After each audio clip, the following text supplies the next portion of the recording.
কি হবে? লঙ্কা গাছে জল দিলে মুড়ি খাওয়া হবে। ওই নামুনেরা খালি বলে খেপি আর খেপি। বলুন কোন জায়গাটাই খেপি?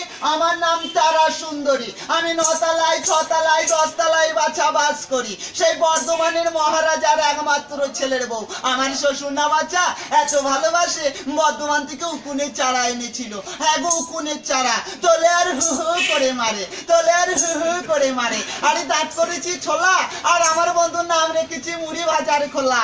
আরে হ্যাংচারের সাথে তুলতে গেলাম, পাপি দিলে পড়ে গেলাম, সেগুলো বাসু তুললো না, তোর বাইরে ভাত খাবো না। মোটর কলাই গোল গোল খেপি বাজাই ফুটো ঢোল, মোটর কলাই এর মুক্তি সরু খেপির গলে পতরু। না মনেরা মাত্রা মোটারা, দেখুন না কেমন তাকাচ্ছে, দেখুন না যেমন চোখে অম্বল হয়ে গেছে, পিঠে কুলাটি হয়ে গেছে, গতি গাছের মতন মোটা হবে। আরে খালি ওই ছেলে মেয়েদের মাটি ওই, ভয় নাই ধরবো না, সুযোগ পেলে ছাড়বো না। হাড্ডু কুটু নেড়ুয়া চা দিয়ে